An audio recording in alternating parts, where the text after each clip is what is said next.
Hi, you've joined me as I'm making the most delicious phyllo parcels that are filled with feta cheese and a drizzle of honey and little sesame crunch to that. They are so easy to make. I make them all the time because they wow guests and yet they take up no time, and you can actually prep them the day before and stick them in the oven the next day if you're having a dinner party or something. First thing you need to do is, as you can see, I've oiled my pan. I've made a couple already. They're so easy. You're going to grease your phyllo pastry. Phyllo pastry you can find everywhere now. You can get it in all the supermarkets, which is wonderful. But if you do happen to have a Middle Eastern or Greek deli near you, I suggest you get your phyllo from there because it tends to be a little bit thinner than the one that you get from British supermarkets. You just need to oil that nicely and then just place your feta on top there. And I'm going to do 2 at a time because we've got quite a lot of phyllo that I can fill it there. On top of the feta cheese, I'm going to drizzle some gorgeous Icarian Greek honey. And in Icaria, all the honey is organic because it's such a crazy wild terrain there that there's no point in putting pesticides and fertilizers. Hardly anything can grow and it's all wild, and most of the honey is either thyme honey or blossom flower honey because it's just so beautiful there. So if you can get hold of this Icarian honey, and this is the one we use at the Real Greek, get your hands on that. It'll be the best tasting honey you've ever had. And then you just need to fold the phyllo pastry over like that and then just literally turn it around. But you do need to keep greasing the dry bits of phyllo because if you don't, they won't crisp up and go nice and crunchy.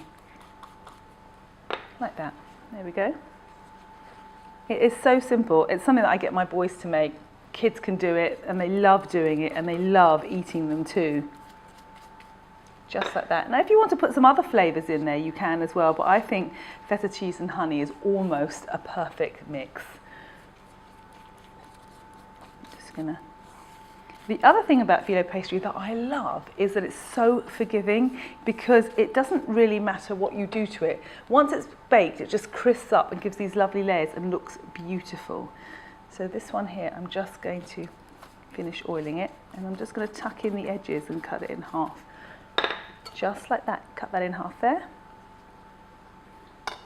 Beautiful. Just tuck the corners over like that.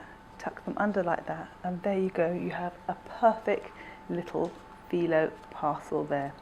Tuck the corners up and over, and then all you need to do is pop them into the oven, quite a high-ish oven, around 185 for around 20 minutes. When you see they go lovely and brown and puff up and beautiful and crispy, and then they're ready to go.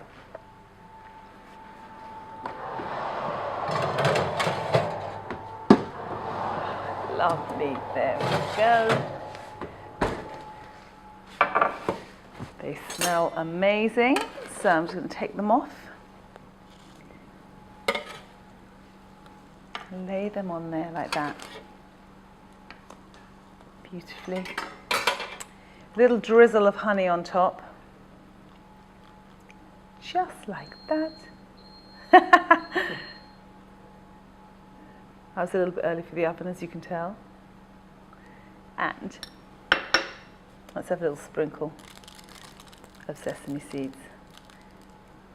And what you have here are phyllo pastry parcels filled with feta cheese, honey, and a sprinkle of sesame seeds.